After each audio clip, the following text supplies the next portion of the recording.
A gente segue agora para Brasília. Após indulto do presidente Jair Bolsonaro ao deputado Daniel Silveira, os ministros do STF agora estudam uma resposta institucional. Paola Cuenca, com as informações da capital federal, qual que pode ser essa resposta e quando viria essa resposta, Paola?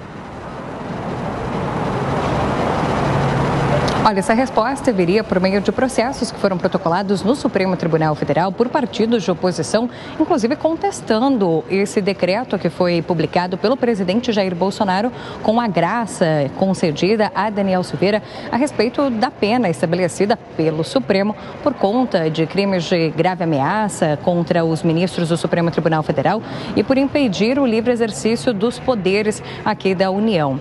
Os partidos PDT, PT, Rede e Cidadania entraram com essas ações no Supremo, que tem como relatora a ministra Rosa Weber. A estratégia seria dar uma resposta por meio desses processos, por conta dessa graça ter sido concedida por meio de decreto pelo presidente Jair Bolsonaro, antes do trânsito em julgado dessa ação contra Daniel Silveira. Esse seria o foco da estratégia para os ministros do Supremo Tribunal Federal. Mas ainda essa resposta, ela está sendo estudada nos bastidores, justamente para também não elevar toda a situação de crise institucional que já existe há diversos meses entre o Poder Judiciário e o Poder Executivo, aqui sob o comando do presidente da República, Jair Bolsonaro. Enquanto no Supremo Tribunal Federal existe essa medida sendo analisada entre os membros da Corte a respeito de como responder a esse decreto da graça concedida ao deputado federal Daniel Silveira, a gente tem que lembrar também que no Congresso Nacional, outros partidos de oposição, no caso PSOL, PT, Rede e também o MDB, apresentaram projetos de decreto legislativo numa tentativa de sustar a efetividade desse decreto que foi publicado pelo presidente Jair Bolsonaro. O Congresso Nacional, por meio desses projetos de decreto legislativo, eles podem sim anular algum decreto que foi estabelecido pelo presidente da República. Mas cabe ainda saber se existe ambiente político dentro do Congresso Nacional para pautar esses projetos de decreto legislativo e ver se de fato eles podem ser aprovados pela maioria dos parlamentares. Essa discussão vai se arrastar ao longo dessa semana. A Paola Cuenca daqui a pouco volta. Agora, gerando as nossas comentaristas, a Cristina Grêmio. Eu começo por você, Cristina. O Supremo deve responder a isso ou essa discussão deve ficar no âmbito do Congresso Nacional? O Supremo provavelmente vai falar ou vai simplesmente confirmar a jurisprudência que o próprio Supremo criou anos atrás, quando já julgou ações semelhantes contra indultos pedidos ou proferidos por outros presidentes da República, né?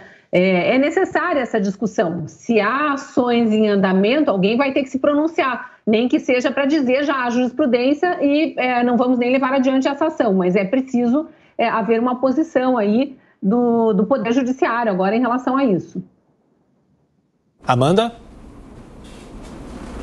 O Supremo vai ser obrigado a se pronunciar, a se manifestar, até porque você tem algumas ADPFs, né, ação de descumprimento de preceito fundamental, apresentadas por partidos de oposição, e a ministra relatora foi sorteada, né, na semana passada, e a ministra Rosa Weber. Então, o Supremo vai se manifestar. O que eu tenho ouvido de integrantes do STF é de que eles vão fazer isso de forma colegiada, unificada e com calma. Então, o que o STF está fazendo agora, nenhum dos ministros se posicionou, se pronunciou publicamente sobre o caso, ou mesmo em off, é que eles estão tentando chegar a um consenso interno, a uma conciliação interna sobre os inúmeros questionamentos dessa graça concedida pelo presidente Bolsonaro ao deputado Daniel Silveira, para saber a resposta, o tom da resposta que eles vão dar. Então, quais são alguns questionamentos? Por exemplo, o deputado, de repente, eles podem aceitar a graça, mas os efeitos secundários da pena, isso até já foi fruto de uma súmula vinculante do STJ,